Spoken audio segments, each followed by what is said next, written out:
सिफारिश जैसा system collegium में यूज किया जाता है, जिसमें या जिसके ज़रिए जज बनता है या ट्रांसफ़र जैसी सिस्टम होती है। ओके, तो सबसे पहले सवाल आता होगा आपके मन में कि कॉलेजियम है क्या। तो आपको मोटा मोटी मैं बता देता हूँ, कॉलेजियम एक क्या है, जज चुनने की प्रक्रिया है हाई कोर्ट सुप्रीम कोर्ट में। ठीक है, हाई कोर्ट 217 और 124 सुप्रीम कोर्ट के लिए है। ये क्या करती है, जज की नियुक्ति करती है और ट्रांसफ़र करती है। ओके, आर्टिकल 222 के ज़रिए जो है हाई कोर्ट के जज जो होते हैं ट्रांसफ़र करने का प्रोसेस दिया हुआ है। और आर्टिकल 50 जो है सेपरेशन ऑफ पावर, इसमें वर्णित है लेजिस्लेचर, एजुकेटर और जुडिशरी का, यानी तीनों का पावर सेपरेट किया हुआ है, यानी तीनों अपने आप में ऑटोनोमस है on the basis of checks of balance, यानी चेक्स एंड बैलेंस पर आधारित हम कह सकते हैं। वो भी अंडर अंदर कॉन्स्टिट्यूशन होनी चाहिए, यानी कॉन्स्टिट्यूशन पर बेस होनी चाहिए। तो इसमें सबसे बड़ा आरोप लगता है सिफारिश जैसा सिस्टम पर, सबसे बड़ा। वैसे और भी प्रश्न हैं, तो इससे सिफारिश जैसा जो सिस्टम पर जो आरोप लगता है उससे संबंधित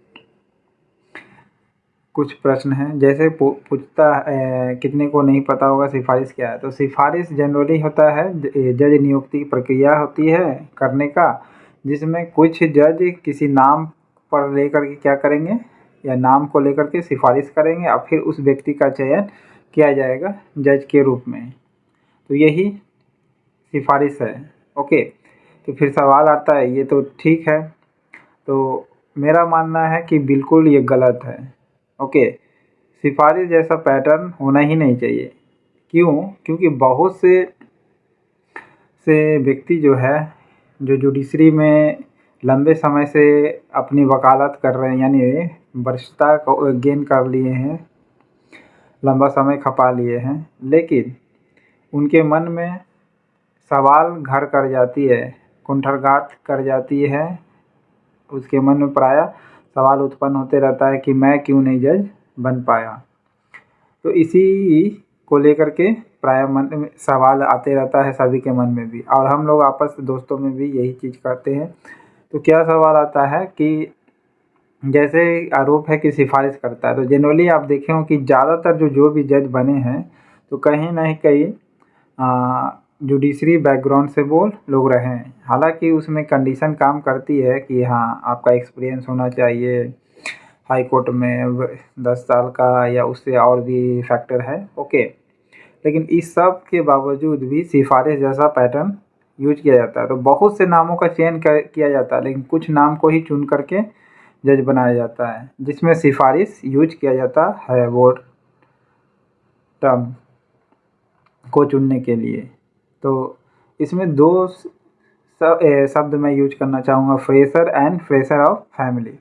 फ्रेशर का मतलब कौन, जो नया नया व्यक्ति या लड़का जुडिशरी में जाना चाहता है, वकील बनना चाहता है, जज बनना चाहता है, उसके लिए पहला। दूसरा फ्रेशर ऑफ फैमिली इसलिए क्योंकि आज तक किसी भी फैमिली उसका वकालत से जुड़ा नहीं हो, उसको हम कहेंगे फ्रेशर ऑफ फैमिली। ऐसे अब तक जितने भी जज की नियुक्ति हुई है, जो आप प्रायः देखे होंगे कि सभी के सभी जुडिशरी से जुड़े होते, वकालत से जुड़े होंगे। देखे होंगे किसी के पिताजी, ओके, जैसे HR खन्ना का संजीव खन्ना, ओके, सॉरी संजीव नहीं, राजीव खन्ना HR खन्ना से, CV चंद्रचूड़ से DY चंद्रचूड़, और ऐसे ही परंपरा आगे चलती रही। एक और नाम भी जान ही लीजिए, कैलाश नाथ काटजू से मार्कंडे काटजू। और भी बहुत से ऐसे फैक्टर है, या बहुत से ऐसे जज है जो पॉलिटिकल बैकग्राउंड से जुड़े हुए हैं, या जुड़े हुए थे उनके गार्जियन, फिर जुडिशरी में कहीं ना कहीं इनडायरेक्टली रूप से सिफारिश जैसा सिस्टम उनके नियुक्त होने में काम आई, ऐसा प्रायः आरोप लगाया जाता है।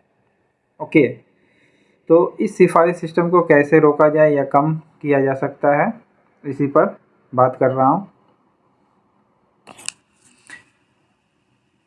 सवाल है कि सिफारिश जैसा सिस्टम अगर रहा तो मैं एक साफ-साफ कहना चाहूँगा कि ये सिफारिश जैसा सिस्टम अगर रहा तो जुडिशरी पर सवाल उठना लाज़मी है और ये सवाल हमेशा बना रहेगा, कभी ख़त्म नहीं होगा। तो सिफारिश जैसा सिस्टम सबसे पहले बंद होना चाहिए। फिर सवाल आता है कि कैसे सिफारिश जो है सिस्टम को बंद किया जा सकता है। तो सबसे पहले जान लीजिए कि कैसे-कैसे काम हुआ है। देखिए भारत में वर्तमान जो कॉलेजियम प्रणाली है, भाई भतीजावाद का शिकार हुआ है। ओके, और